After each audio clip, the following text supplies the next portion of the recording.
Welcome, everyone, to the Outer Dimensions podcast with Dave and Dre, the channel where we discuss anything and everything when it comes to sci-fi, action, and horror, past, present, and future. Well, right now the future's on hold with the SAG strike, but hey, this week we're doing something a little different. Dre, why don't you tell the folks, the ladies and gentlemen, and mutants and aliens out there, what we are trying to do this week?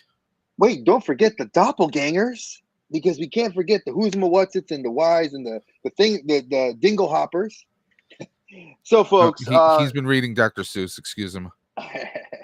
so this week we are doing something that's a little bit more fun and akin to what I've done on my personal channel, which is kind of like a top five list. But instead of a top five list, this is Dave and I getting together and fantasy footballing the Expendables. Yes, folks, we both had put our list together, and when we talked about a list, like Dave and I were spitballing lists back and forth for about a week, and then we took a couple of days because I was actually, like I said, at GalaxyCon, and Dave was doing some other stuff that he was busy with on the He whole was front. flexing. Oh no, I was not flexing, even though I had to still edit that footage and finish the footage for my wife with that. So that's a different story. But while I was there, it was funny because I was like spitballing in my brain what was my team and we had to come up with a scenario. So I couldn't think of one scenario. In figuring as the DM that I am, as a dungeon master, I come up with all these things all the time. I was like, well, let me make two different scenarios, and you guys are going to actually have to pick which team is best suited for which scenario. That's right. You guys are going to have to vote via our YouTube channel, community tab, via Twitter, and who knows where else. We could do it on Instagram too. We can actually put a poll on Instagram. I don't know how, but we can. Not that kind of poll. Yeah. We can definitely do voting on all social media platforms. You guys are going to be the ones to decide it. Well, that is those who are watching the channel. Now, those who listen to us on podcast, by the time you hear this, the voting may or may not be closed by that point in time, but you can still check out our social media. But I will say this in full disclosure, Drake came up with the plots. Okay. I chose my team without even knowing said plots. And after hearing the plots, he's got a stacked team, y'all. after he reading the me. plots, after reading the plot, I was like, okay, I'm feeling even better now because I think I have a good team. I'm sure Dre thinks he has the team, but you guys are going to be the ones to decide it. I think my team is balanced, but we're definitely not balanced in the way about family. Yeah, exactly. That's if you guys want to get a glimpse of my team, literally, it's about family. So we'll make that joke. You guys will see it when we get there. But hey, Duff man, it's good to have you in our chat, brother. And by the way, do not fret. Don't worry. The cheat sheet still lives, because we had to create a cheat sheet for each of our members. The plots, and when I say members, I'm talking about the participants in the Expendables draft here. People, hey kids, hey, watch it. Okay, we're semi family friendly. We haven't hit the after dark. Semi family friendly. Is that trucks hitting? No, I'm not going there. It's like Transformers. They don't cuss, but they do kill each other. I can think of a few Transformers that I might swear. Yes, the cartoon, the 1988 cartoon. Now, full disclosure, anyone who might have been living under a rock or in a wartime bomb shelter from the 60s, let's just give a quick explanation on what the Expendables, in case you don't know. The Expendables is an action movie franchise that takes our favorite action heroes, and they are kind of on a Dirty Dozen A-team kind of a mercenary squad. And each movie, there's a few that may reappear and some they may not. Usually it's led by Sylvester Stallone. We got Jason Statham, Jet Li, and the list goes on and on. Bruce Willis has appeared in it. Schwarzenegger has appeared in it. I mean, Terry Crews. no, come on. Even Chuck Norris has appeared. And he even makes fun of himself with his own meme. Yes, he does. Which was I said that when I saw that twice in the theaters, I died laughing. Like after several grueling days, the snake finally died. I was like, oh my gosh, yes. he made a Chuck Norris meme reference. Yes. Well, I mean, if you're Chuck Norris, you can say anything and do anything you want, Oh yeah, you can get away with that, and he did. And it was perfectly said. The Expendables is kind of like one of those. It doesn't make sense. There's hardly any plot, but you get a bunch of action heroes, and you get some pretty memorable bad guys. Me and Dre'S talked about this off stage on previous episodes before about Steve Austin. He appeared in the first I remember. one. Okay, so I remembered who it was. So Eric Roberts. Eric Roberts and Steve Austin were the villains in the first one. Yes, they were. The second one was Jean-Claude Van Damme. Yes. Villain. He was villain. I like that knife. But he had a goat on his neck. Exactly. And then the third one was Mel Gibson and a crew that he created, but they were like nobodies. Yeah, but Mel Gibson was a partner with Barney, aka Sylvester Stallone. Yep. But you're forgetting in the first one, we have one person who switches sides a couple times. Dolph Lundgren. Dolph Lundgren, yeah, that's right. Yep. I forgot because I haven't watched that. I actually was supposed to rewatch before I did this. I wanted to rewatch it, but then I got excited because I saw the trailer for the fourth one.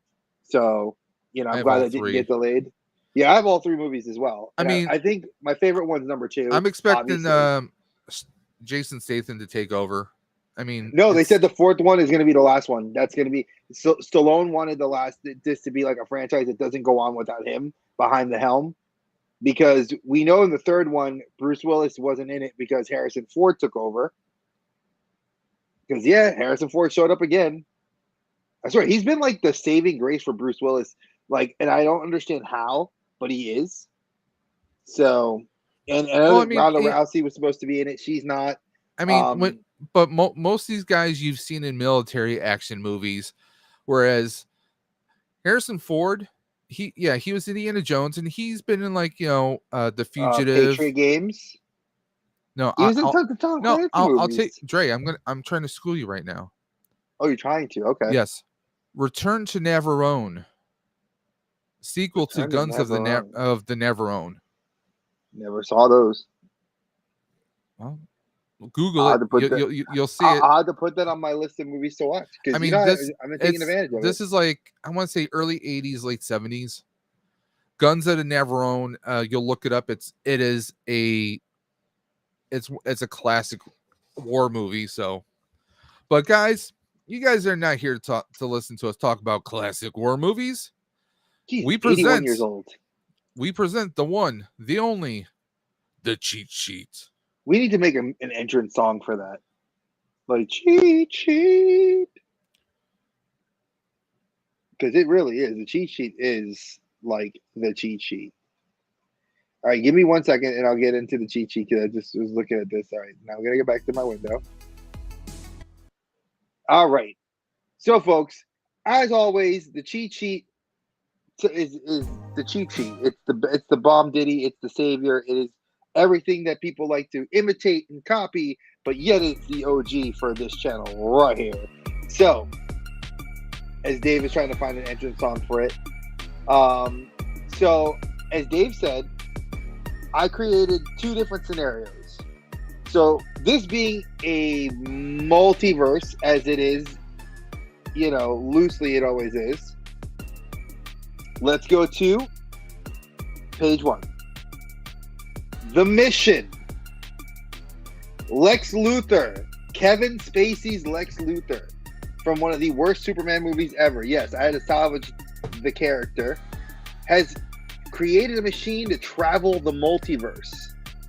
And through this, the greed, the desire to bring 2 villains from alternate multiverses into this one. And thus he grabs 2.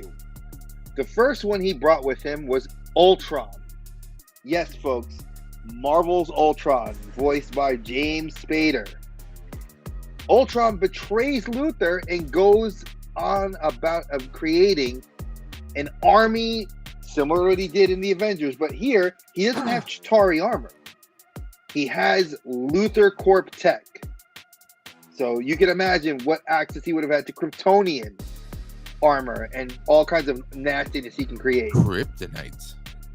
Hey, Aaron, it's good to have you in the chat, brother. Colbane Games, KBG, the place to be. Thank you for popping through. And now the other person he grabs. He went for, he knows of the Joker in his universe, but he doesn't want that one. He needs a Joker that's more sadistic, military trained, crazier than his own. And he found the late, great Heath Ledger's Joker in his multiverse. And he grabbed him out of Arkham. And now, here's the problem. The Joker is stolen the multiversal device for traveling and is looking to wreak havoc here in the present day. Which team of Expendables will be able to help and stop the Joker and Ultron? It is up to you guys to decide which team that we have made will win. Now, if you guys decide to put your own, you're more than welcome to drop yours in the chat. So let's go to the next page and talk about our leaders. Wait. There's a caveat. Dave, explain what you're going to explain, then I'll explain the caveats to why. What I'm wanting you guys to do, we already have a post. We don't have a poll, but we have a post on the community tab. So I want anyone out there, if you want to choose your own team, I want you to comment your team. Because remember, we need to explain the rules. We have one leader, and then we have 7 members. So it's an 8-person team. Okay, you're allowed 2 super-powered beings. From anywhere in the multiverse. Anywhere. It could be Marvel, DC, If they had a movie, you could have, as long as they had a movie. I mean, you could have Blank Man, you could have Meteor Man, you could have, Spawn. Oh, that would be. I didn't even think. I should have picked him. I know what Dre's favorite choice should have been, because he loves Nicolas Cage's Ghost Rider. I love him, man. He's the best. Yeah, I could have chose Big Daddy too. He would have been a great one too. So obviously, the rules are going to be as follows.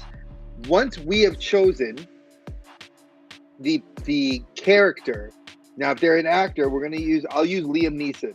So if I chose Brian Mills, which I did, right? That means Dave could not pick Ra's al Ghul, because I have now taken Liam Neeson off the board. Now, ironically enough, when I sent Dave my list, after he sent me his, we had only one crossover. And which is pretty amazing. Which I was surprised. I was very surprised, folks, that we only had one crossover, and that one crossover was Sylvester Stallone. And Sylvester Stallone was not my leader. My choice is Brian Mills. Now, obviously, we're going to explain to you all why we chose our leaders and why we chose our characters based on their roles in the movies that they were in. Now, Brian Mills, Taken film series. Let's be real. I'm going to say it just like this. He has a set of skills. He can find anyone. A particular set of skills. Exactly. And he will find you. And the amount of resources he had, the amount of the amount of crazy things, and the military level of skills he had proved that I needed him to be the leader, that he could run a group of misfits from all calibers. Well, technically speaking, I mean, aside from Brian Mills, he was also Hannibal in A-Team. I know, but see, the reason I chose, if I would have taken Hannibal's a different beast altogether. Yes. And I felt like A-Team was more geared as a remake from a television show, where Taken is Luc Besson, and I love Luc Besson because he did another movie another character I chose besides Transporter. He did The Raid 2, and he's doing The Raid 3. So, and the other character that will show up in my list. So, Brian Mills from Taken was just an easy, simple choice for me as a leader. Now, obviously, Dave chose. I chose John Rambo, Sylvester Stallone, John Rambo. Now, this is, I mean, far as I'm concerned, John Rambo he's the only choice there was for me. Okay, yeah, I could have went GI Joe movies and chose Duke or something, but no, we had to go with John Rambo because Tatum. Hell no. Well, no, just the character of Duke, just the essence of Duke. But to me, it was always going to be John Rambo. Now, when we had our conflict, my second choice was actually going to be Chuck Norris. Yeah, I know he sent me that, and I was like, no, I said you can it was either going to be Chuck Norris's character of from Delta Force, or possibly a Braddock from Missing in Action. I mean, those would probably be the two chief ones I probably would have picked. Sidekicks. Well, no, I mean, you have to choose the leader. That's where I was going. I was going for the characters, not necessarily the actors. But John Rambo is the epitome of surviving. He's the epitome of a one-man army. I mean, the very first John Rambo, he comes back home. He's trying to find his surviving platoon members, but he finds out that they're all gone, either from accidents or cancer. You know, he's all alone after Vietnam. And what a lot of people don't realize is after Vietnam, soldiers who came back were called baby killers. They were looked at differently. And you know, he's just trying to pass through, and he's getting harassed by local police, and it turns into a one-man war against him versus the police and the National Guard. Brian Dennehy. Yeah, I mean, then in part 2, he goes back to Vietnam to find some POWs, which is a setup. And it was a setup. There's Russians, even corrupt, U.S. military officials. In the third one, he goes to Afghanistan to fight Russians, to free people, because his commander is taken prisoner. Yep. And then every single Rambo movie, he goes against these unsurmountable odds. People look at him and they don't see what's really there, and he always comes out on top.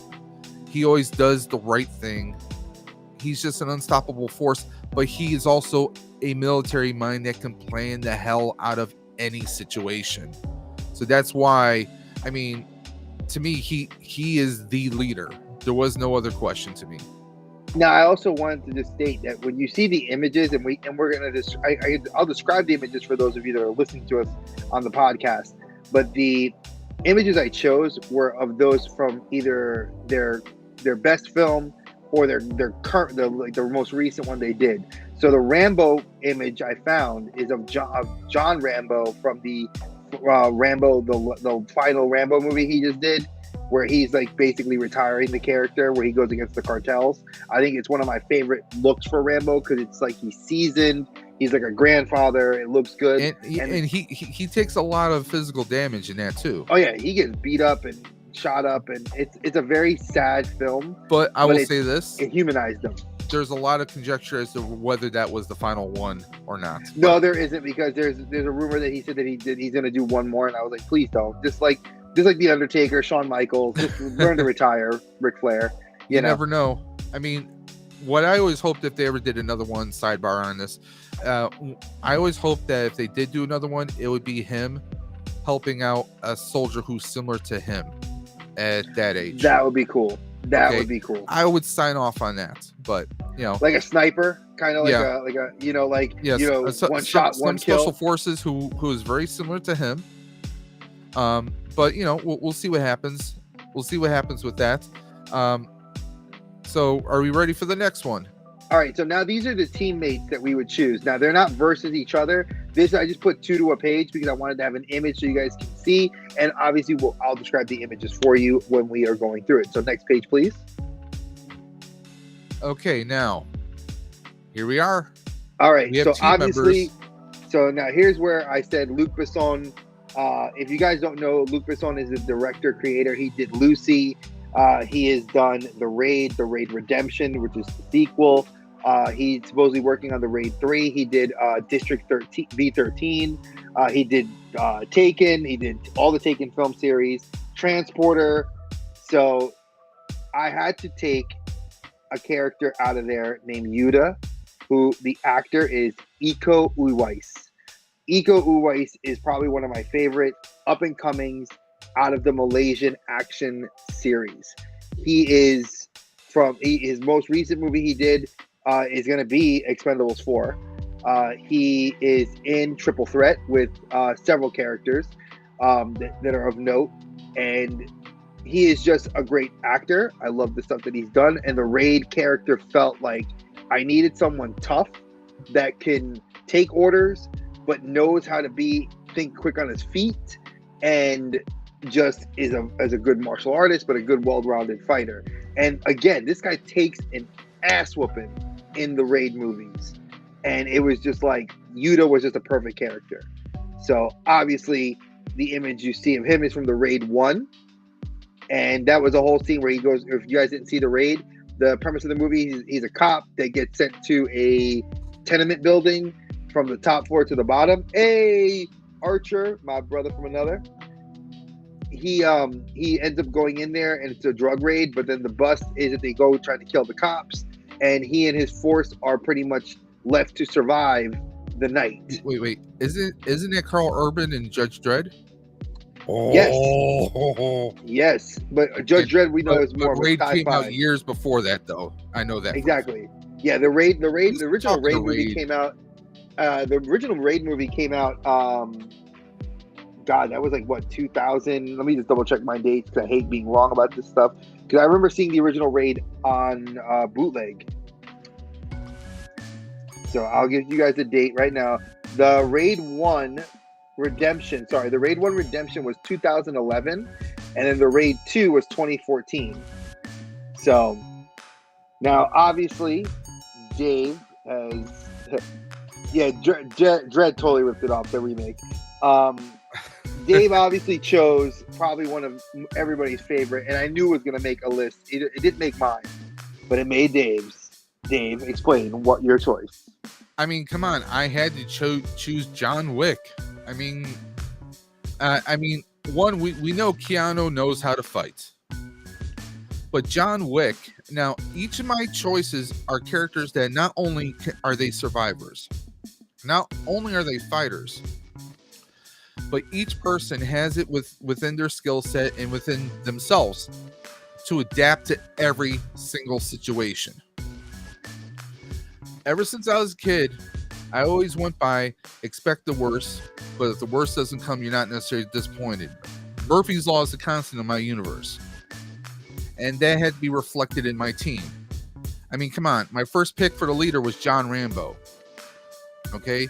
He can make weapons out of anything. He can adapt to every situation. He's fought in every corner of the world. John Wick. You know, the Baba Yaga, the boogeyman, the one who pulls off the impossible missions just so he could find a peace. He loses his wife, and what happens? You get some Russian upstart who decides to steal his car and kill his dog, and that pulls him back into the universe, and he's just on a non-stop mission. And I don't care what anybody says, including Dre. I don't care what anyone says. He's not dead. John Wick is not dead. No, his identity may be dead. John Wick ain't dead. That's all I'm saying. I mean, he can fight with any weapon. I mean, you could have butcher knives, which that was badass when they had that. A pencil. Yeah. I mean, you know what? Honestly, I think he got that from the Joker. Yes. Let me show you a little trick. Yeah, I can make it disappear. Ta-da! I mean, John Wick. He's fought all over the world again. Different organizations. I mean, he just speaks multiple languages. I mean, think about how much pain, how much torture. Like, his body has been cut, stabbed, and he's still going. He's still fighting. He's on that mission to do whatever it is that he feels he needs to do to try to get back to some kind of peace or some kind of, but he's just unstoppable. When John is on mission, again, we got John Rambo, we got John Wick. I mean, come on, it's the Johns. What can we say? Yeah, I mean, there's a theme. Remember, there's a theme going through this.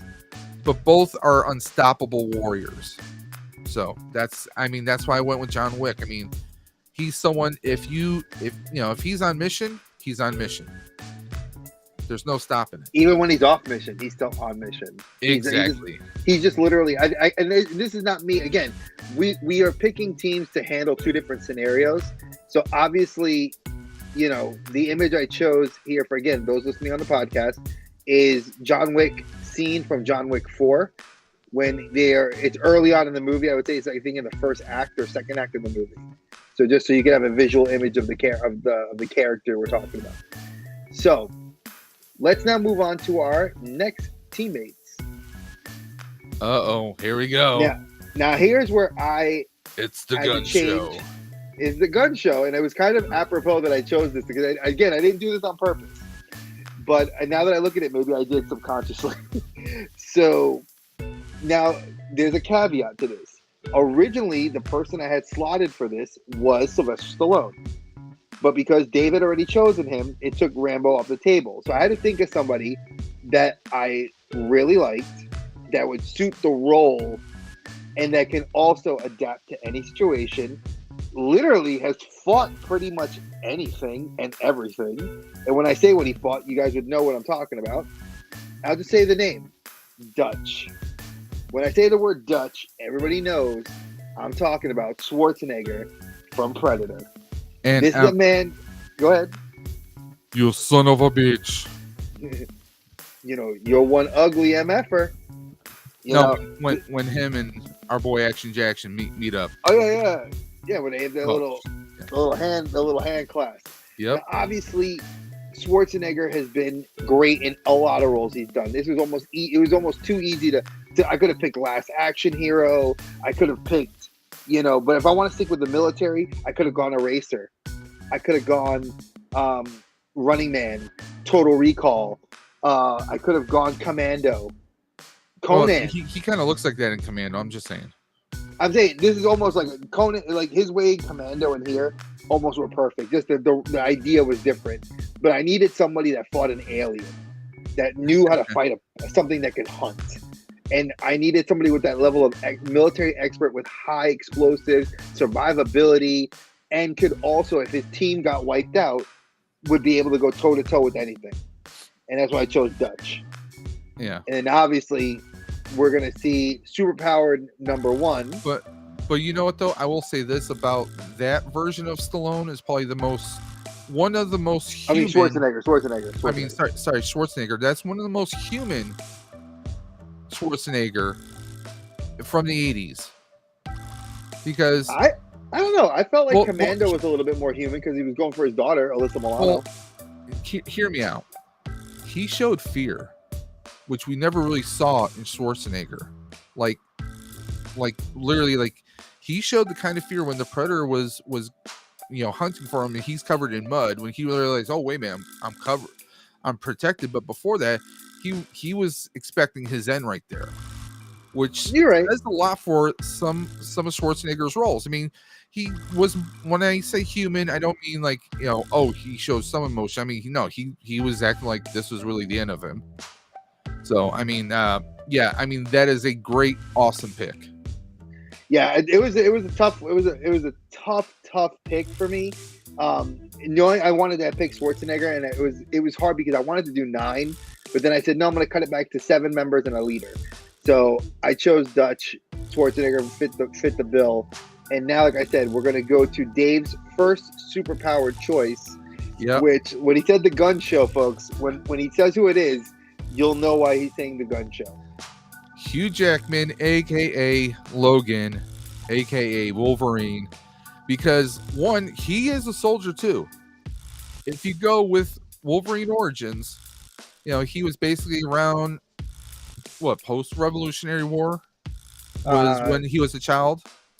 He was technically, if you follow the storyline, he was a teenager right at the heart of the Civil War.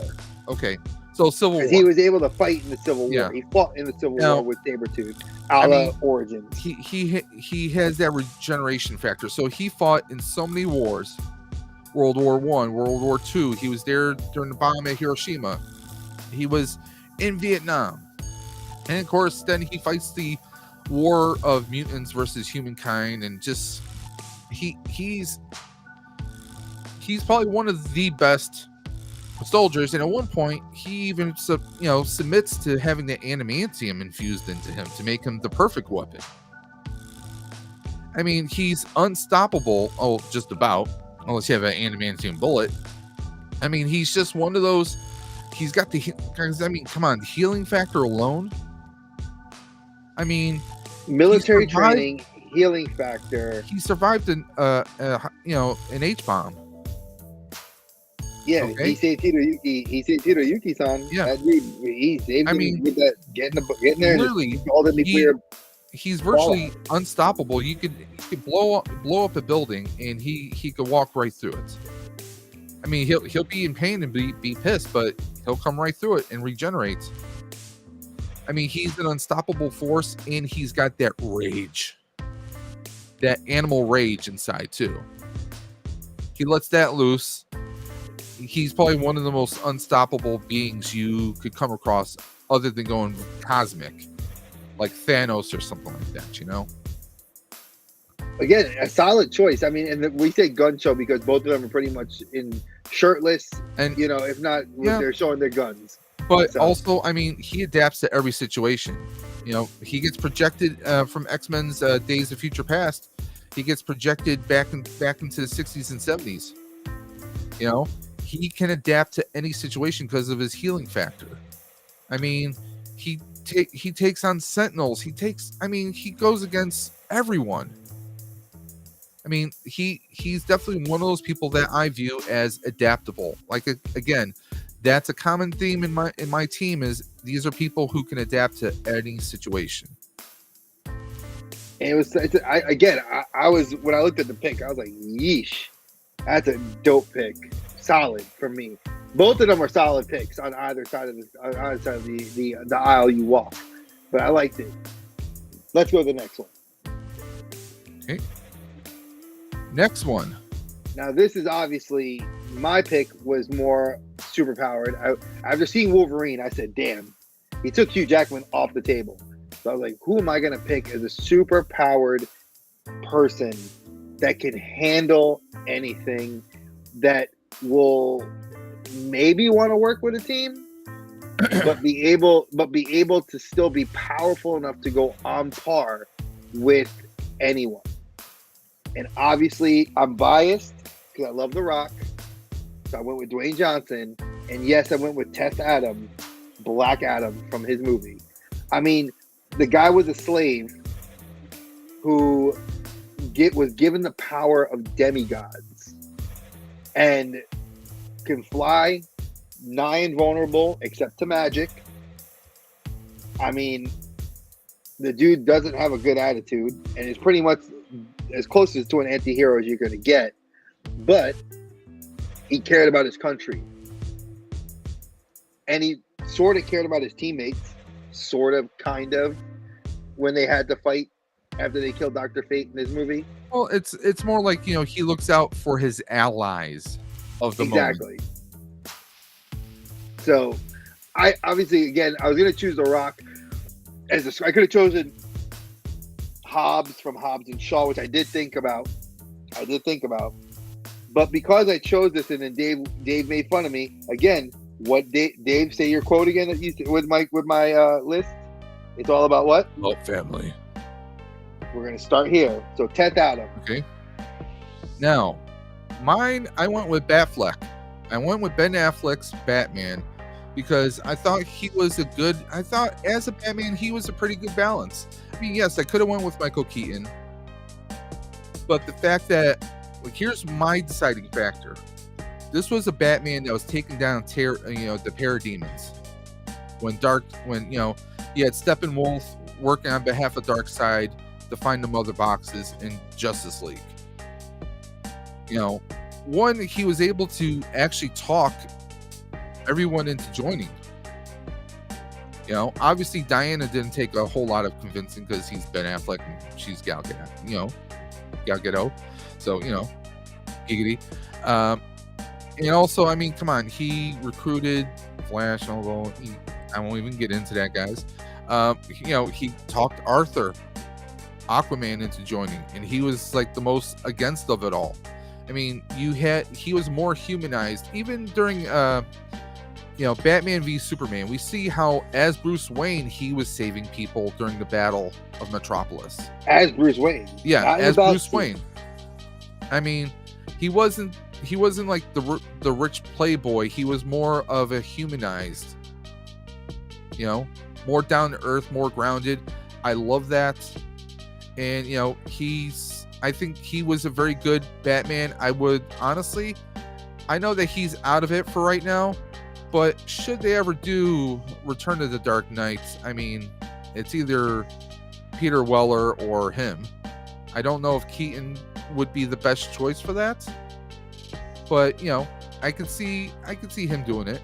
And I chose the Batman v Superman Batfleck image because I think that when I thought about Dave's pick, and this is how well I know Dave, I kind of was thinking, I'm like, he's probably going to go for the Doomsday Prepper Batman, the one that saw the Nightmare Batman, saw what happened in the alternate reality with Superman, and needs to prepare, and is the ultimate in an adaptation besides being the world's greatest detective.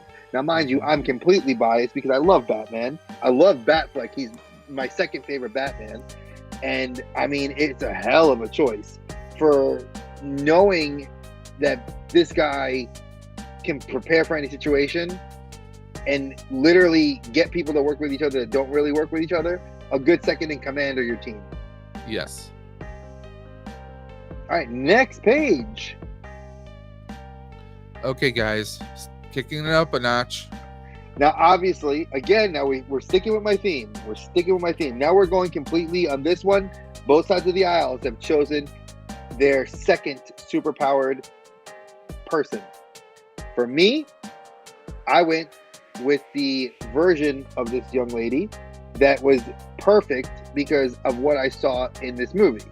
So I'm going to say Batman v Superman. Obviously, when I'm saying this woman, y'all know I'm talking about Gal Gadot as Wonder Woman. Her version of Diana Prince in Batman v Superman was my absolute favorite, next to her portrayal in Wonder Woman. Now, why did I choose this version in particular? She freaking fought with her heart.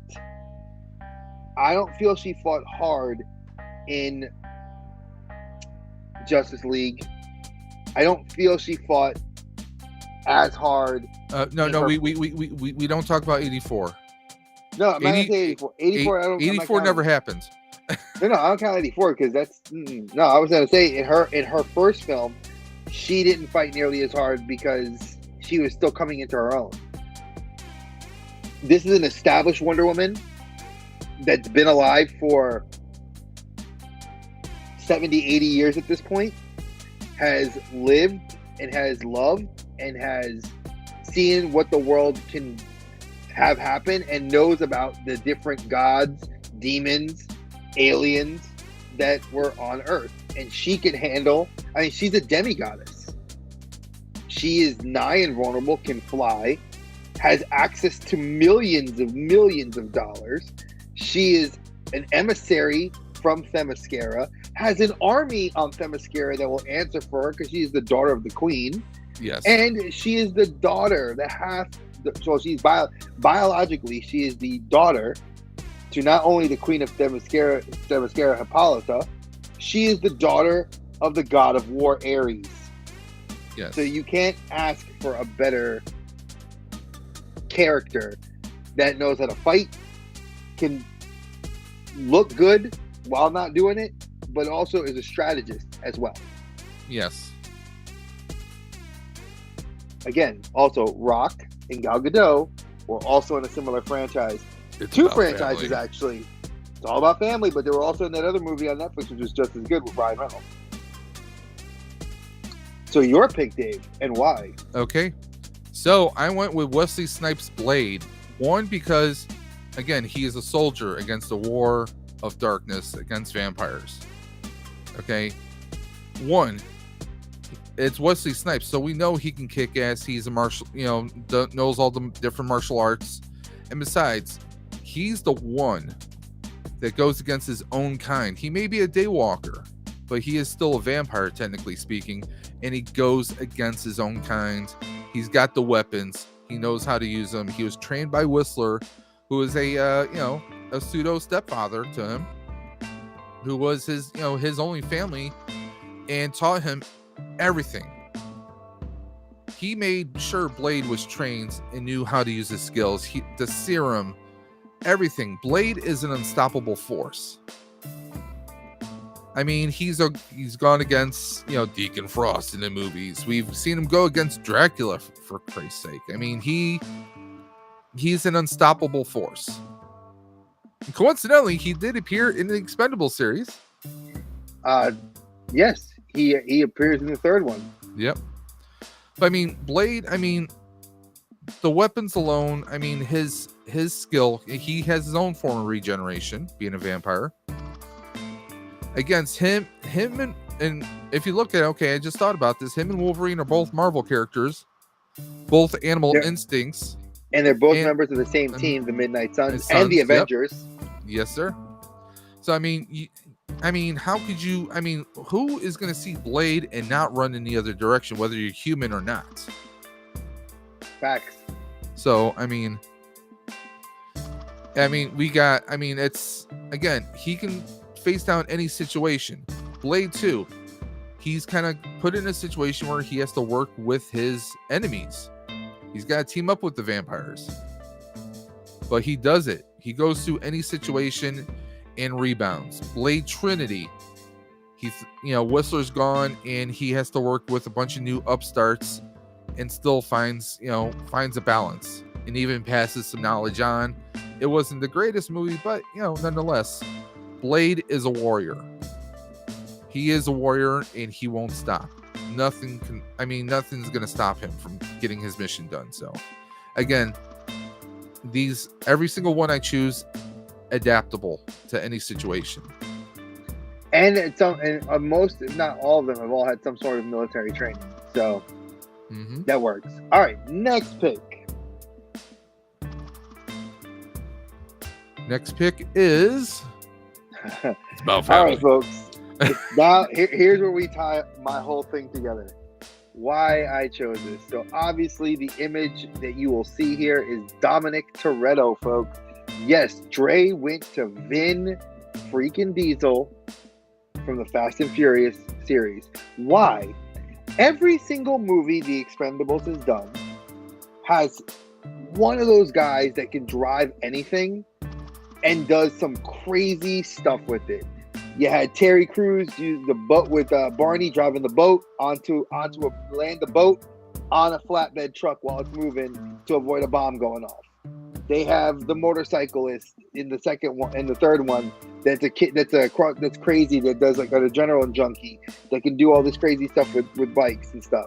You have somebody in every single film. I was like, I need a driver, but I need a driver that's got an edge to him, that will know to put the team and the mission above all. And who better than Vin Diesel? It's all about family. The minute he would see Gal Gadot, Dwayne, on the set, he would be like, hey guys, it's all about family. We're going to make it work. And that's why I had to choose him. Plus Vin Diesel's character, I could have gone to Riddick from Chronicles of Riddick with a Furion. That would have been a dope pick. I could have gone to any of the number of films Vin Diesel has been. I could have gone with Groot as my superpower. I could go any which way with it, but I felt Dominic Toretto was the perfect choice for this team. Okay, so I went with the Punisher, Thomas Jane. I felt that, to me, he was the Punisher I had to go with, because this is the Punisher when he first became the Punisher. We could have went Warzone, but I felt like this was the Punisher I needed. I'm not gonna lie, just to cut you, I'm gonna interrupt you here for a second. When I saw this choice, I was like, Thomas Jane, not Bernthal. Bernthal was like the Punisher, dude. That, talk about a resilient, talk about the ass whooping he got in that prison scene fight from Yes. season 2 solidified Bernthal as being the number 1 option of Punisher in my mind. So, well, everyone's entitled to their opinions. You're right. Even if they are wrong. And, yeah. Well, we know you're wrong. No, I'm kidding. I mean, to me, this was... I can watch Thomas Jane's Punisher over and over again. With Travolta being the bad guy. One, if you look at Thomas Jane, outside of his Punisher persona, he just looks like somebody's father. Well, he was in The Fog. Yeah. Pushed to the limit. I mean, he takes out Big Daddy Cool. He broke his neck. That was he did. After making him look like the Toxic Avenger with the hot water. I'm saying. I mean, again, he is someone that plans things out. I mean, yes, Joe Bernthal, you give him some weapons, he's an unstoppable person.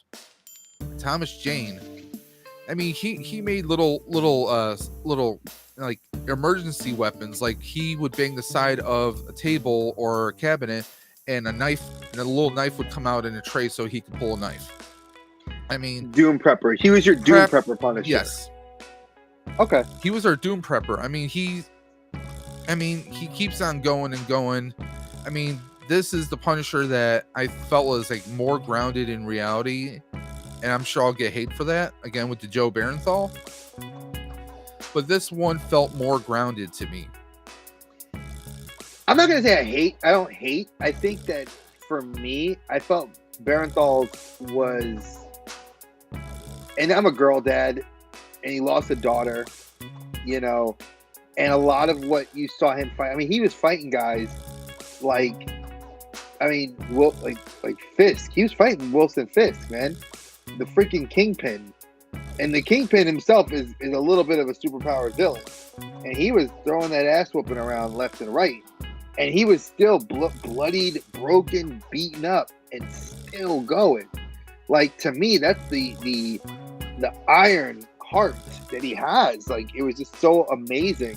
Mm-hmm. But in the military training, like, I felt like there was an edge between him and Ray Stevenson. Yeah. Because I felt like their characters had a lot more. Well, and even Lundgren as well. Thomas Jane, he quotes, I forgot what it's actually called, but it was like a prayer or something that his drill sergeant drilled into him and his fellow soldiers, the pocket, something parabellum.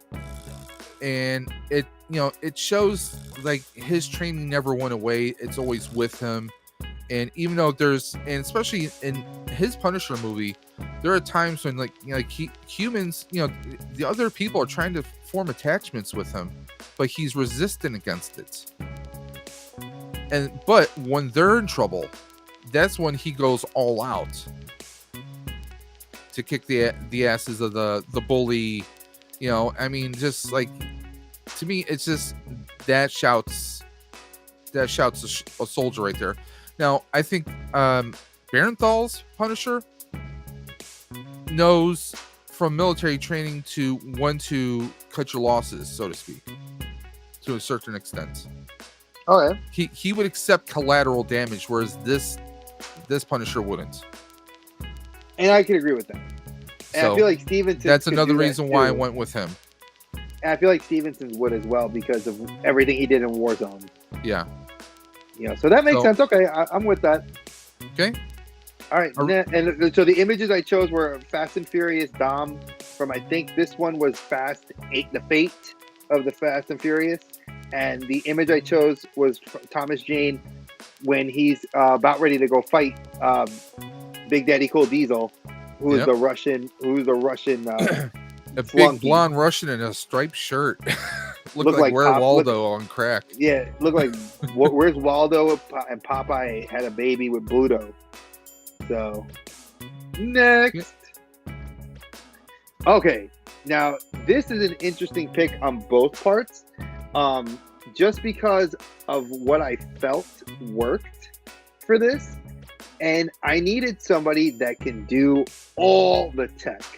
So why wouldn't I go with somebody like Iron Man? Because to me, the Iron Man suit would give him too much of an edge and make him a superhero, because the Iron Man suit literally is a super weapon. So I went with somebody who I have a great deal of respect for, and I love the actor, and I love his portrayal of his son's of the character for his son in Batwoman. So yes, I'm talking about Lucius Fox from the Nolan Batman series, which was Morgan Freeman. Yep. So why do I like Morgan Freeman? He defended Bruce Wayne. Morgan Freeman. It's Morgan Freeman, the guy that I want him to narrate my life. I love him.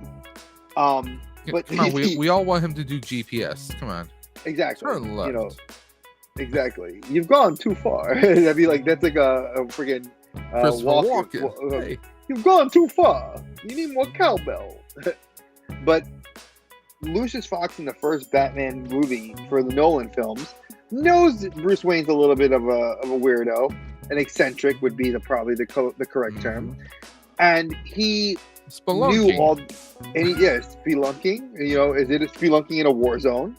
You know, and he was able to create and perfectly fit the technology that Bruce Wayne / Batman would need for any situation and even eventualities, thinking outside of the box. Because he then creates the Batwing suit for his son, which they use in the cartoon series as well as they used in the television series. And I love that idea that Lucius Fox, in all 3 of the Batman movies, eventually takes over Wayne Tech and realizes that the tech is dangerous and knows when to destroy it. So he knows when the tech is too invasive, but he also knows when the tech is needed to be helpful and how to put in protocols to save it. Yeah. But he also thinks outside the box, and he's willing to put himself at personal life risk to do that, which is good. Which I think everybody on my team has that goal, that mindset of that they'll defend each other, but they'll go above and beyond. So that's why I chose Lucius Fox. Okay, so I chose Ellen Ripley. I mean, she is classic choice. I mean, I wouldn't have expected anybody else than for him not to pick her. I mean, for one, the Alien series, I mean, she survived how many different onslaughts? I mean, but one, she was a pilot. She's a technical person. She knows how to work the loaders in Aliens. She's an engineer. Yeah, I mean, you talking about a tech person. She's our tech person. She's our pilot. She can even, she even gets smart and says, hey, I'm going to take a couple different rifles, flamethrower, grenade launcher, machine guns, and I'm going to duct tape them together so I have one big massive blaster that's going to take on anyone, take out anything. I mean, there's that. And also, she, there you go. You got the picture of her with Newt, the young girl that they find on the colony. She has time to be a surrogate mother. She is someone that has faced nightmares, unspeakable horrors after the first film, and then she's being terrorized by nightmares, and she says, you know what, fine, I will go ahead and go on your damn fool mission for the corporation. And she goes on this mission, and she's a civilian amongst all these Marines, but then again, she's the one to survive. I mean, we kind of have Hicks kind of surviving, but eventually he dies in early on in 3. Same thing with the Bishop android. She's the one that survives. Mm-hmm. That's Ripley, also because of the 7 years. Because it's supposed to be, what was it? She was in cryostasis for 7 years between the first Alien to Aliens, and then she was in stasis again for another 10 plus years. Yeah. When they left the planet again after they went back into Aliens to Aliens 3. And then I forgot how long it had been between Aliens and 4. I mean, how long the time had been? Whether it's her, he was cloned in the 4th. Whether it's her clone, Ellen Ripley is an unstoppable force. She has no superpowers. She doesn't have. Her clone had superpowers. Don't lie. Her clone was part alien. No, but herself though. Yeah, her clone was spliced with alien DNA. The Queen DNA. So she was legit badass. I mean, for the first few movies, that it's just her. You know, it is her at her core. She's just a human being, yet she has no military training either. You know, she's a pilot and she has a rank in the corporation, but that's it. And she is a survivor. She's adapting to different situations, whether on a ship or on planets. She adapts and she doesn't give up. She's scared as hell. She's not afraid to show it, and she uses that fear. She takes it inward and she uses it. Another one that can think on the fly too. Yes. And technically, this would classify another Marvel character, so to speak, because Marvel Comics did run Aliens. Well, they're currently book. Well, they're not. The Dark Horse Comics owned it. Marvel just has started running it. But it is Fox. It's on its fourth iteration or fourth volume, and they haven't done the Ripley character. They haven't talked about her yet. So they mentioned her briefly, I think, in the first series, because that takes place closer to her timeline. But it's the latter three have all been after Ripley. And you and I have had this conversation before. I mean, no matter what certain actresses out there say about being, the first action heroes. Oh no, we both agreed that it's between her and Linda Hamilton. Like, they're the two that you can choose as being the first women of. You can't. I'm not going to talk about Barbarella. I'm not going to try to talk about Eartha Kitt or any of them, because they were trailblazers in their own right. But you cannot with Ripley. Ripley was the first franchise super heroine right there. So she's when people think Aliens, you think Sigourney Weaver. Yes, you do. You don't think anybody else. All right. So this is the final two for us, right?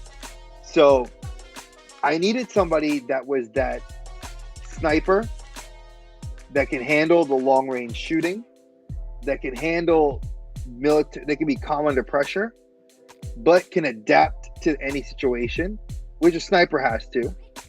But in the same breath, I needed a guy that's going to be young, that's going to be aggressive, and be able to defend the team and know that the mission has to go to be solved and follow through.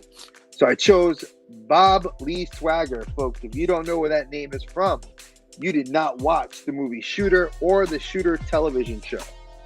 And I absolutely love Mark Wahlberg in this role. I think that for me, I would have chosen this character from Four Brothers if I didn't need a sniper. But I chose this character. Or no, I would have chosen his military character from a scientist character from Transformers, because he did really good in that one too. But I needed somebody that did not have access to some high level of tech. I wanted somebody that was, again, grassroots, that if we put tech in his hands, he can make it work. And in Shooter, if you guys didn't see the movie, brief synopsis, he's a military trained sniper that is extremely successful, extremely well known for what he can do, and having the furthest shot, he ends up getting betrayed and the government disavows him. And they go on the movie, basically it's him escaping being caught. So, the TV show is, I think, just as good. Hey, Steven, what's good, brother? And, I absolutely love it. I love the idea. I love the concept of his character. Again, Mark Wahlberg has done so many different movies that this was the best version of his character that I would want to round out my team. Okay. Now, obviously, Dave's final pick. I mean, again, his team's iconic. I said his team's full of heavy hitters. Do I want to say MVPs? Possibly. But can I say Mount Rushmore? Can I say at least 3 of his people would be on the Mount Rushmore out of 4? Because I have his 4th one. Because no one's going to say Schwarzenegger would not be on an action hero freaking Mount Rushmore. Now, Bruce Willis, I chose Detective John McClane.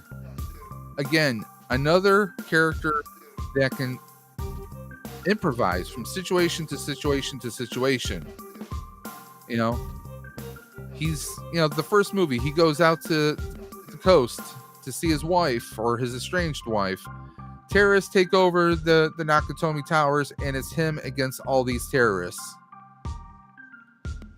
I mean, it's just Hans him Gruber. with no shoes on broken glass. Tape feet. Yeah. I mean, he, and by the way, little tidbit, one of the terrorists that he takes out is Vigo the Carpathian. Also, don't forget, the brother later on in the third movie is Jeremy Irons, who is our boy, Alfred. Yeah. Also, he takes out the sidekick, the partner to Chuck Norris. Which partner? The black guy who's hacking the locks of the vault. Oh, wait. Yes. But he also was killed Trevette. Snape. But he also killed Trevette. Snape. And he killed Snape. Yep. And let's So not this- forget that his wife knocks out Walter Fine Peck from Bedelia. Ghostbusters and so many other movies. Trevette, yep. Look Yep. at Steven going with the MVP. Yes, sir. Yes, sir. I mean, whether it's terrorists in, an office building, an airport during Christmas, City, New York a City. heat wave in New York City paired up with Sam Jackson, who is a bit racist towards them. I mean, not Jesus. My name's Or- not Jesus. It's or in Zeus. Washington D.C. during blackouts, or Russia. or Russia to save his son. I mean, there's nowhere. and the untitled and now scrapped last Die Hard film that never will come out. Correct, because of his. Frontal His dementia, health, frontal yes. temporal dementia. But I mean, there's no one else I was going to choose. I mean, he adapts to every situation. The odds are against him, but he adapts and he comes through. He gets things done. Okay, whether it's psychological madmen or just megalomaniacal, power-hungry people. I mean, and plus he's got one-liners left and right. He really If you does. need a one-liner, he's got it. That's why I said he's on the Mount Rushmore. Like, Dave has 3 members that you could easily say would be on a Mount Rushmore Yes. of action heroes of the 80s and 90s. Like, And- you have no soul if you don't put Bruce Willis and Sylvester Stallone on a freaking Mount Rushmore. And coincidentally, one of my favorite movies of his, Last Boy Scout. Don't judge me. It's one of my That's favorites. a good movie. That's a good movie. But I mean, like I said before, each of my guys, each member on my team can adapt to any situation. Now, again, I chose these guys. Yes, moonlighting. Don't forget moonlighting. Death Becomes my Her. I mean, he's been in so many different things that. I mean, Hudson Hawk. That's a favorite of mine. Oh god, that movie's terrible. But it's a guilty pleasure of mine. I don't care. And I used Now to you- do you. the timing of the music. I would do that with more modern music back when I was a DJ. So I knew how long I had before I needed to get back to the booth.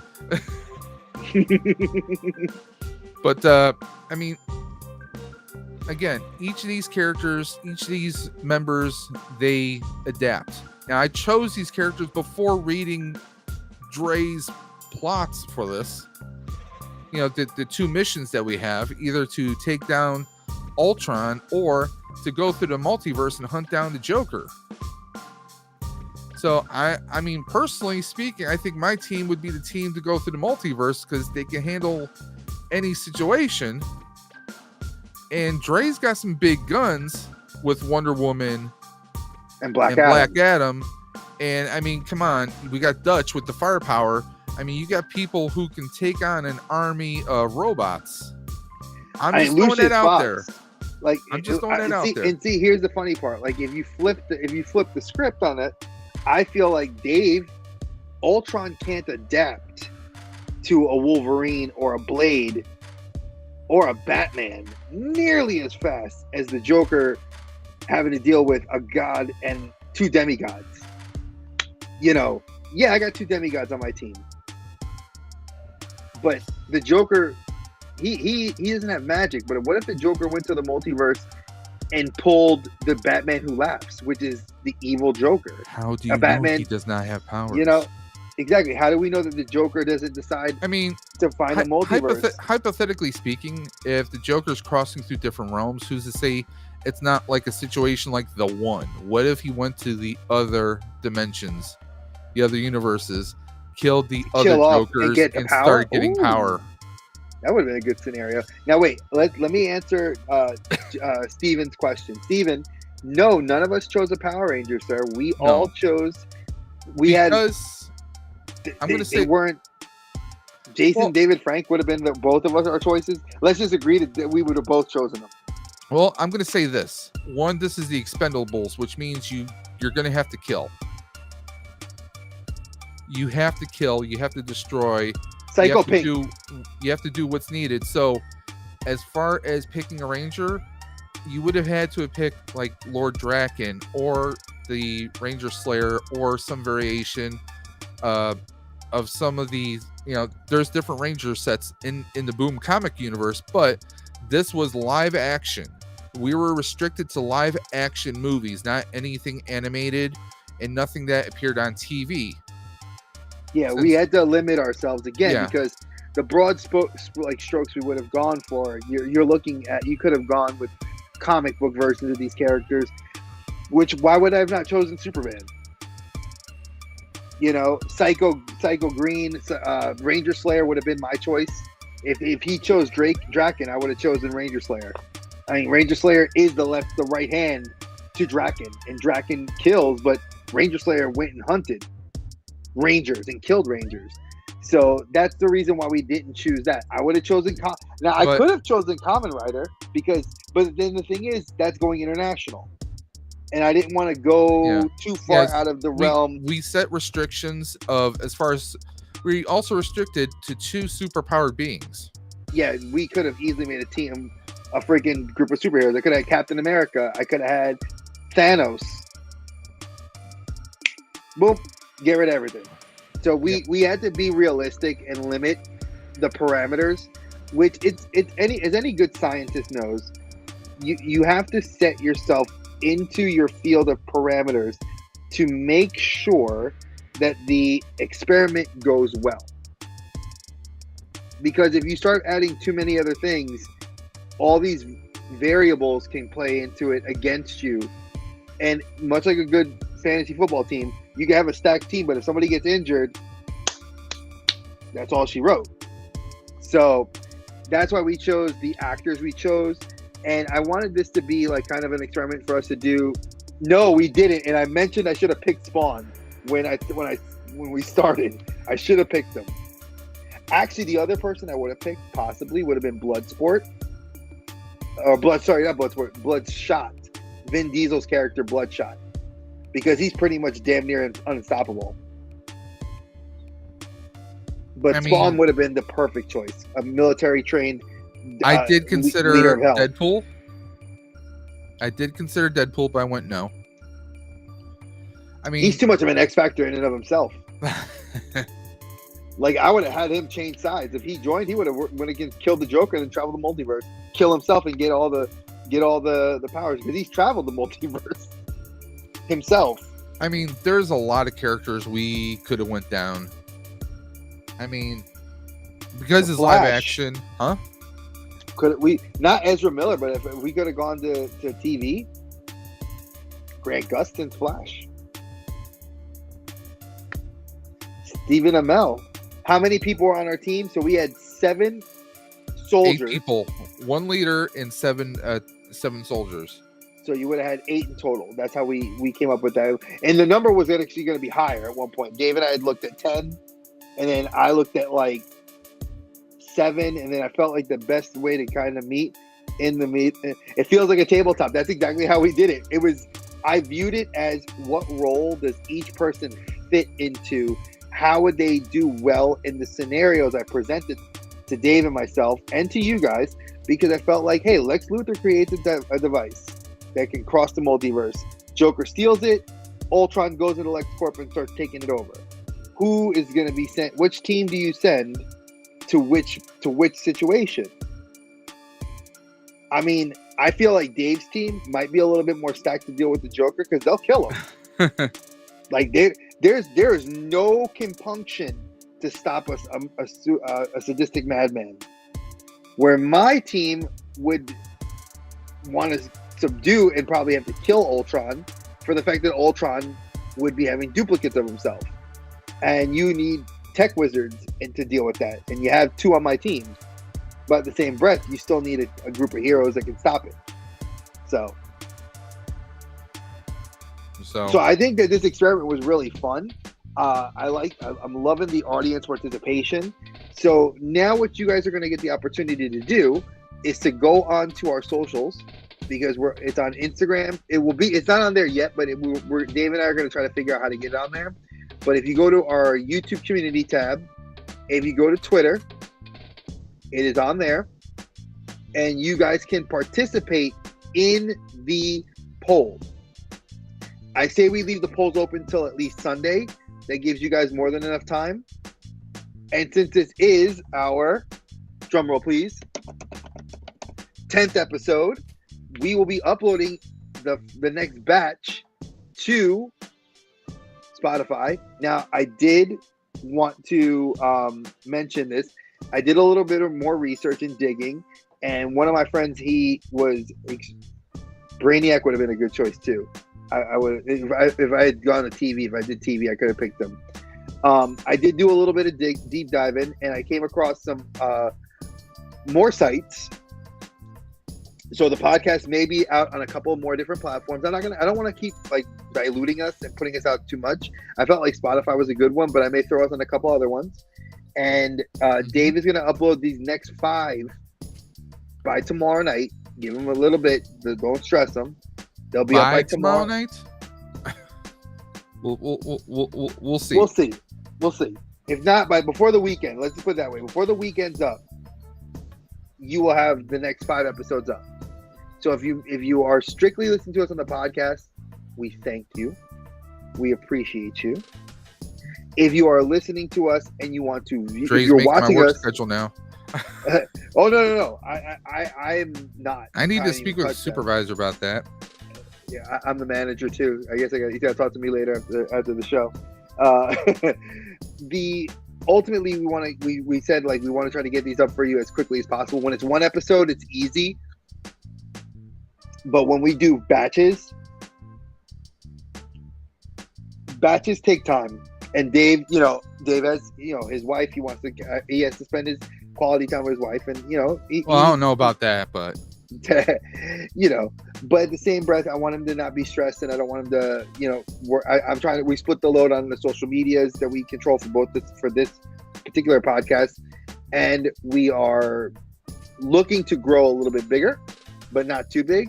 So that's why when I found the other platforms, Dave and I discussed it.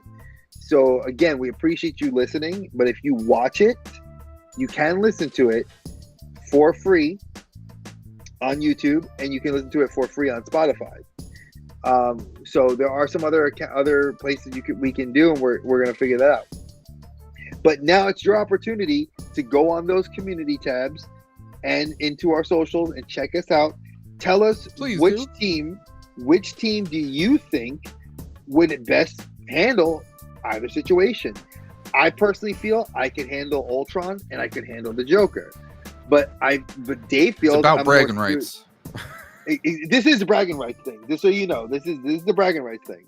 Dave feels he can go to the multiverse and deal with the Joker. I think the Joker is smart enough to outsmart Dave and kill his team, but the Joker can also outsmart me and kill my team. How is he going to outsmart and kill Wolverine? Easily. Wolverine, if he can't regenerate if his head's chopped off. And like you said before, none of my, pretty much most of my team would not hesitate killing the Joker. Oh no! The minute they know he's a psychopath, he's gone. It's like it's a done deal. Done deal. So we want you guys to participate in this. Tell us who you would pick for what mission, and based on that percentage, we'll mention it before we do our show next Wednesday.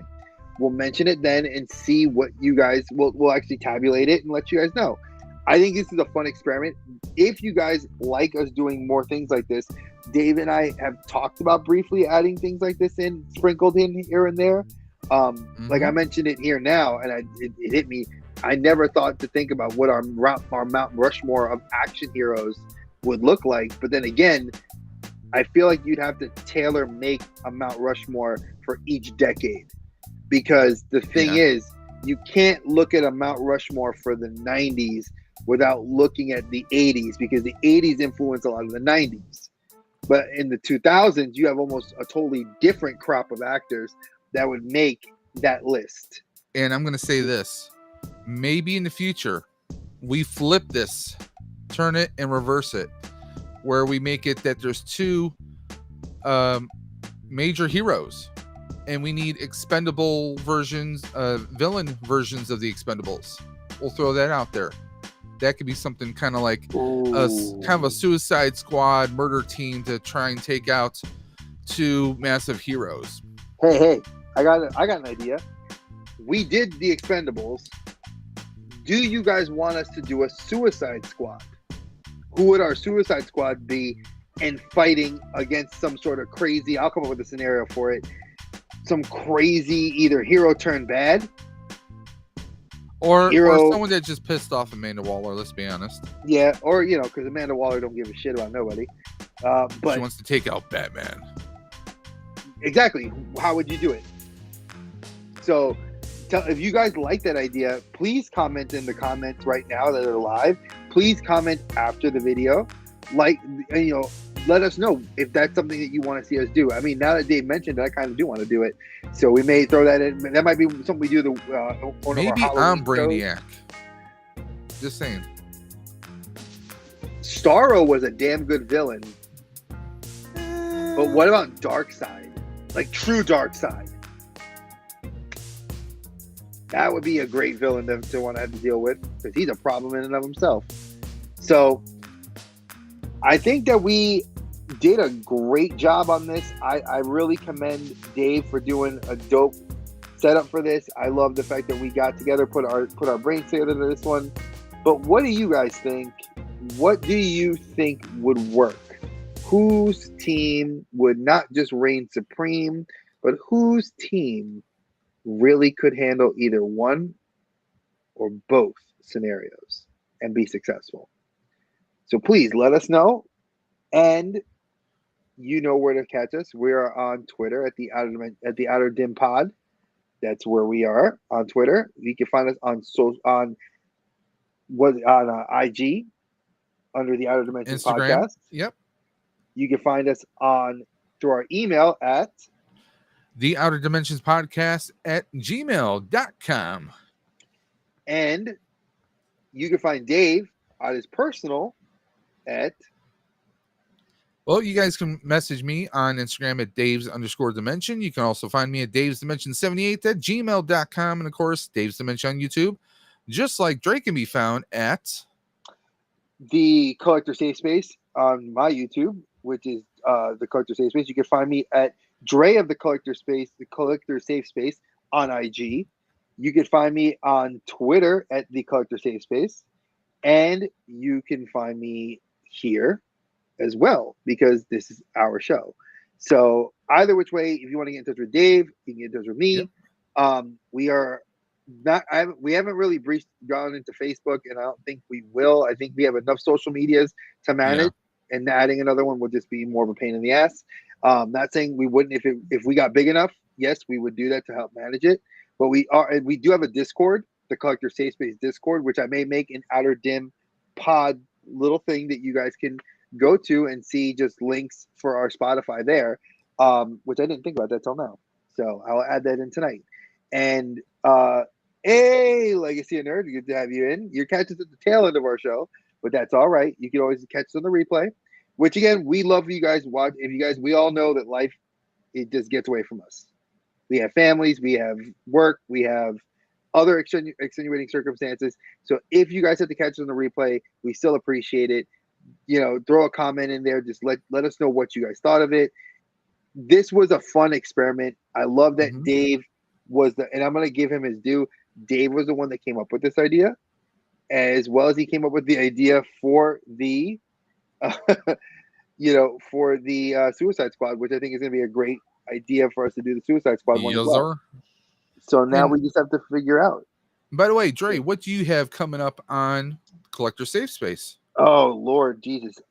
This week pretty much. Whoa, you got Jesus coming on? Yeah, you didn't Wow. know. I had to go. I had to pray real hard. I hear he's got a really tough agent. Oh, he does, man. God don't play. No, this week we are actually taking a bit of a break because I needed a week to kind of get back to being acclimated from the con and trying to get everything situated and plan. So I know that some of the people I was looking to interview, they're setting up to go to a convention next week, so they're extremely busy this week and next week. So next week I think I'm gonna film. I have to go through the video footage and edit GalaxyCon footage. So that's the big one. I want to review it because we actually had a really good time and we're going to be going next year. I do have a couple of reviews because I did get my first Mythic Legion, which right here, Sun Wukong. I posted some very cool pictures of him on social media. That's So right. I'll be doing a review. He's joined the Mythic Legions now. I've joined what is aptly called the Cabal, and I love it. And I have Cosmic Not to be Legion. confused with the Mortal Kombat character. Yes, and I cannot lie, I do have Cosmic Legion. So I have the Mythic and the Cosmics, which I have to do reviews for. And yeah, that's pretty much the plan right now that I have. There's been a lot of like news, but I'm not really going to be doing any new stuff. I think I'm just going to film some stuff and edit some video, and that's it. That's what I got. What do you got going on this week? Well, I dropped 2 videos today. We dropped. I dropped my reaction to the Flash, which I finally watched last night. So if you guys want a good laugh and hear somebody rant, that's available on my YouTube channel, Dave's Dimension. I also did a video review of the Crimson Bat from G.I. Joe Classifieds. And as you guys can see right here, I still have a stack of figures that I need to unbox and do reviews for. I have a couple Marvel Build-A-Figure waves that I need to unbox. Waves that have been out, but I'm going to give my little point of views on it. I also have Ninja Turtles that I need to open up. I got a lot coming through the pipeline, and that's going to be coming soon. Yes. Trey also got a few things. I have 2 boxes. I have to literally, he sent it out to me yesterday or Monday. Monday. And it got here today, folks. And it is a humdinger of awesomeness. I cannot wait to crack them both open and show off what I got, because I think Dave kind of got me with the bug of wanting to customize, and what he got himself, I now have one, and I'm thinking I may do a customization on it. I haven't figured out what yet. Yeah, I need to work on the engine a little bit, if that gives anyone some hints. Yeah, if you guys didn't know, the Fortnite boat is the boat that we're talking about, and the boat is a kit basher's dream. Yeah, mine, they're in pieces right now. So Dave, I know Dave has been posting it to social media, so you can see the images that he's working on. I know that he's also doing Gunpla now, so expect some more of him putting all that fun stuff back together. So I do have a couple of things I got too that I have to do some reviews on, besides the Mythic and the Cosmic Legions.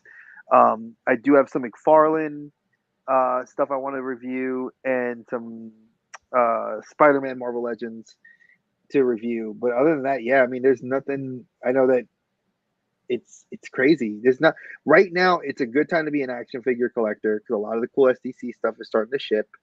But at the same time, it's a rough time to be an action figure collector, because I feel like, and this is something I saw recently on social media, which I think I'm gonna post a video about it to discuss it, which is being a collector now at the height of a recession is rough, because prices aren't going down, and people are less and less getting access to these things, and more scalpers are grabbing them and raising their prices. Companies are holding items. Yes. Companies are not companies are not also releasing items as regularly as we thought. Like before, we used to see figure lines, Marvel figure lines, you get like maybe 10 a year.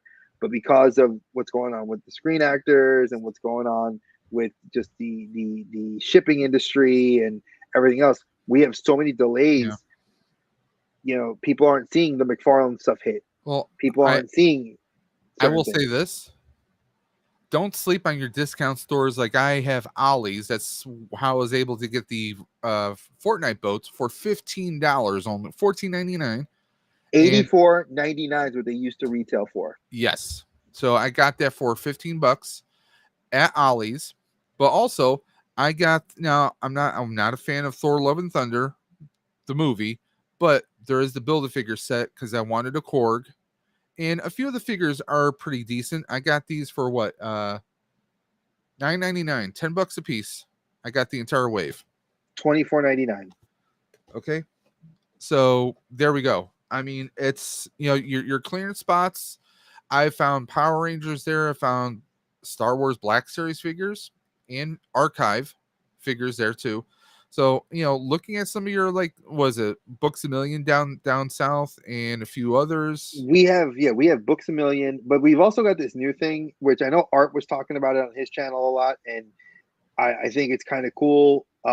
It's called here where I live. It's called Where You Been, BIN, and it's like every day they lower the prices, but it's things from major retailers, Amazon, Walmart, and Closeouts, basically. all the basically these are things that were damaged, like brand new. So you can find. I'll use an example here. I'll grab this since I have it because she was damaged. Look, like this is Jessica Drew, Marvel Legend, right? So say if this whole thing was like completely ripped off or broken, you would find this at a Where You Been for $6 Mm-hmm. if you go on the right day. These are things that people are starting to go to because the mass retailers are not putting these out because the resets for these happened 2 weeks ago. And there's some of us that played a long game, and now it's slowly starting to pay off. Yeah, I mean, most people are saying you Might can still miss find. out on a few things, but it is what it is. I've heard rumors from people in other states that Ollie's are already. People have seen the what was it? The Ant Man wave, not the Ant Man wave. It was the Ant Man wave. The Ant Man wave already on clearance at an Ollie's. Now, is that true? I don't know because Target just finished their resets in my area, and now they're starting to carry the Ant. They only had two of the figures, but these are things that you can look at long distance and long term.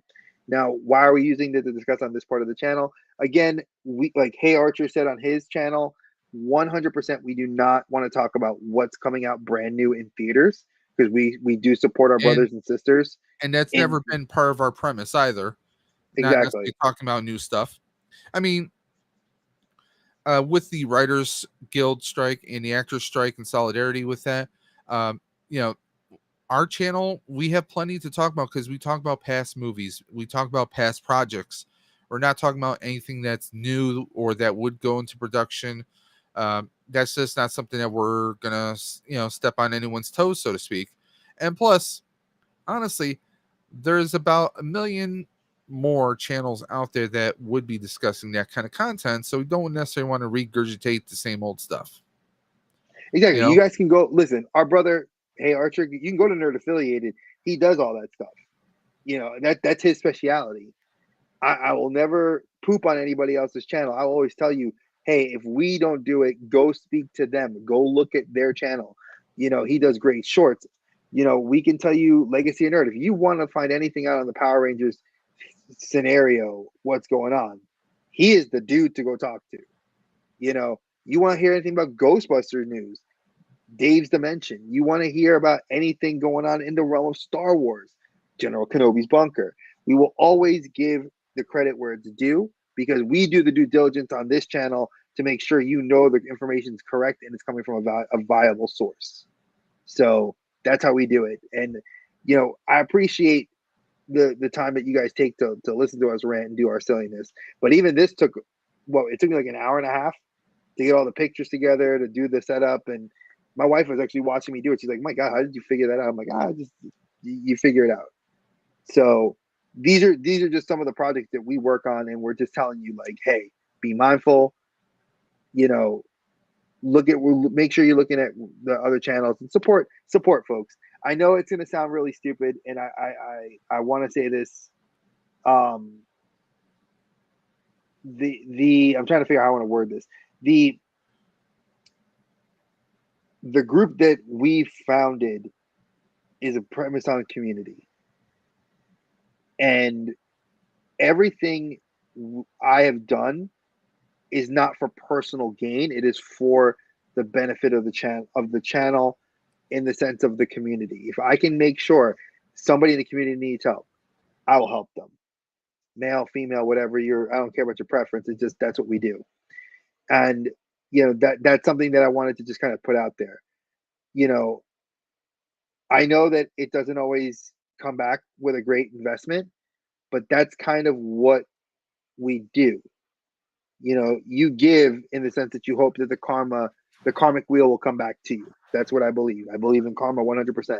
I put out good energy into the world, it'll come back to me. Am I expecting it tomorrow? No. It will come when it's supposed to.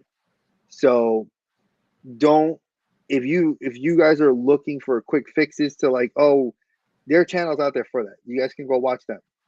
We here are about supporting our community, supporting each other, and getting the stick with the content because the content is where it's at. So that's my spiel. I get off my soapbox because I know that was a bit of a soapbox, but I felt That's like I his needed to say it. story, and he's talking and he's sticking to it, guys. But Dre, why don't you tell everybody what we're doing next week? Crap, I forgot what we're doing next week. I haven't started that cheat sheet yet, so I didn't look at it.